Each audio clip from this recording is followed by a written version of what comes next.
ভারতীয় ক্রিকেট অধিনায়ক মহেন্দ্র সিং ধোনি শুধু খেলার মাঠেই বলে বলে ছক্কা হাঁকান না, তার দেশের ধনীদের তালিকায়ও তিনি রয়েছেন অনেকের উপরের দিকে। ক্রিকেট বাদেও নিজস্ব স্পোর্টস টিম, বিভিন্ন বিজ্ঞাপন ও ব্র্যান্ডিং থেকে প্রচুর আয় করেন ধোনি। ধোনির আন্তর্জাতিক ক্রিকেট থেকে বিদায় নেওয়ার সময় সম্পত্তির পরিমাণ তা জানাবো আজ।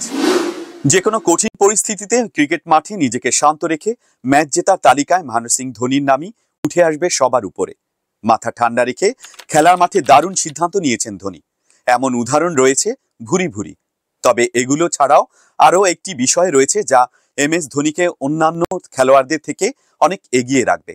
৩৯ বছর বয়সী ক্রিকেটার আয়ের দিক থেকে অন্যান্য ক্রিকেটারদের চেয়ে অনেকটাই এগিয়ে।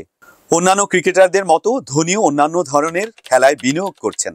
একসময় ফুটবলে গোলকিপার হওয়ার স্বপ্ন দেখা ধোনি ইন্ডিয়ান সুপার লিগের দল চেন্নাইন FC এর মালিক।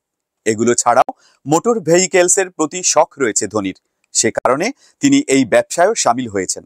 2016-এ পোশাক ব্র্যান্ড 7 এর ব্র্যান্ড অ্যাম্বাসেডর হতে বলা হয়েছিল।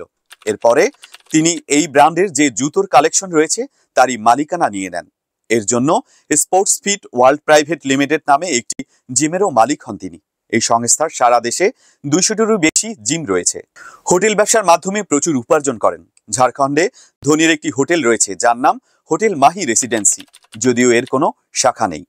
ক্যারিয়ারের প্রথম থেকেই ধোনি অনেক ব্র্যান্ডের প্রচার বা এন্ডোর্সমেন্টের দায়িত্বে।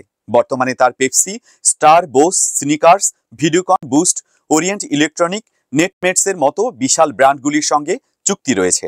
স্পোর্টস ওয়েবসাইট ক্লাস পয়েন্টসের তথ্য অনুযায়ী মহেন্দ্র সিং ধোনি ইন্ডিয়ান প্রিমিয়ার লিগের দ্বিতীয় সর্বোচ্চ আয় করেন। চেন্নাই সুপার কিংসের সঙ্গে তার $2.1 মিলিয়ন চুক্তি রয়েছে, যা ভারতীয় মুদ্রায় প্রায় 15.5 কোটি টাকা।